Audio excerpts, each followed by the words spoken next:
Christiane Lambert, bonjour. Vous êtes présidente du syndicat majoritaire dans la profession agricole en France et vous nous parlez aujourd'hui de la COP28. On vous écoute, Christiane. Parlons aujourd'hui de la COP28 qui se tient à Dubaï et où la question centrale est de savoir comment réduire l'usage des fossiles, comment réduire les subventions à ce secteur, mais regardons aussi comment tous les secteurs peuvent lutter contre le changement climatique.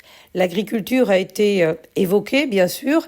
Rappelons que l'agriculture est à la fois responsable, victime et solution dans le contexte du changement climatique. Responsable, oui, pour 20% des émissions de gaz à effet de serre. C'est nos pratiques, c'est notre alimentation.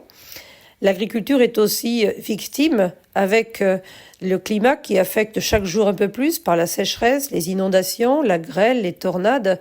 Nos récoltes qui sont au grand jour, nos entreprises à nous n'ont pas de toit et nous sommes donc fragilisés par le changement climatique. Nous devons nous protéger des événements, stocker l'eau quand elle est abondante, installer des filets para-grêle, être aussi en capacité de réduire l'érosion ou de mieux entretenir les cours d'eau pour l'écoulement de l'eau, comme nous l'avons vu dans les inondations du Pas-de-Calais par exemple. Mais l'agriculture est aussi source de solutions pour capter du carbone, pour proposer une offre alimentaire différente.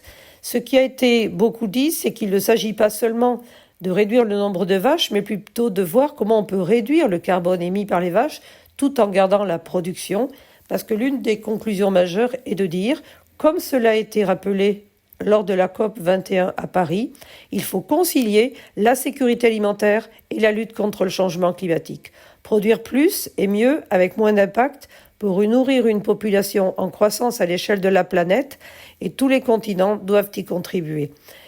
Et c'est parmi les solutions l'agriculture qui est aussi capable de capter du carbone, de produire des énergies vertes avec le biogaz, le gaz vert, les biocarburants pour remplacer les fossiles.